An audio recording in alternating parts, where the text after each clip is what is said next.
শেরপুরে ভয়াবহ বন্যা দুর্ভোগে হাজার হাজার পানিবন্দী মানুষ।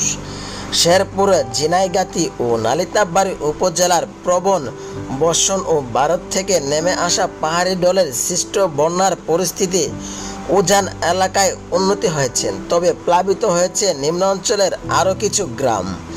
গত 2 দিনের তুলনায় আজ রোববার ঝিনাইগাতি উপজেলার বন্যার পরিস্থিতি কিছুটা উন্নতি রয়েছে এবং ঝিনাইগাতি উপজেলার উঁচু এলাকাগুলো থেকে পানি নেমে গেছে, কিন্তু বগাডুবি এবং চতলের মতো নিচু এলাকাগুলোতে এখনও পানি কমেনি। এইসব অঞ্চলের ঘরবাড়িতে পানি ওঠায় মানুষের দুর্ভোগ পোহাতে হচ্ছে। পাহাড়ি ঢলে মহারশী নদীর তীরে কিছু কাঁচা ঘরবাড়ি ক্ষতিগ্রস্ত হয়েছেন। নালিতাবাড়ী উপজেলাতেও উঁচু এলাকাগুলো থেকে পানি নেমে গেছে, তবে নিম্ন অঞ্চলে কিছু গ্রাম নতুন করে প্লাবিত হয়েছেন। স্থানীয়রা বলেছেন, ঢলের পানি নামতে শুরু করলেও ক্রমান্বয়ে নিচু এলাকাগুলো প্লাবিত হচ্ছে। এদিকে পাহাড়ি ঢলে 2 উপজেলা প্রায় 2 শতাধিক মাছের খামার ভেসে গেছে।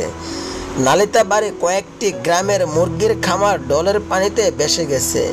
এছাড়া নালিতাবাড়ীতে কাঁচা ঘরবাড়ি ক্ষতিগ্রস্ত হয়েছেন। জেলা প্রশাসক দফাদার মাহমুদ রহমান বলেন, সেনাবাহিনীর স্পিড বোট দিয়ে উদ্ধার ও ত্রাণ তৎপরতা চালানো হচ্ছে। প্রশাসনের তরফ থেকে বন্যার্তদের মধ্যে শুকনো খাবার বিতরণ করা হয়েছে। স্বেচ্ছাসেবীরা নিজ উদ্যোগে কাজ করেছেন। উপজেলার প্রশাসন কর্মকর্তা বন্যার্তদের সব ধরনের সহায়তা দিয়েছে।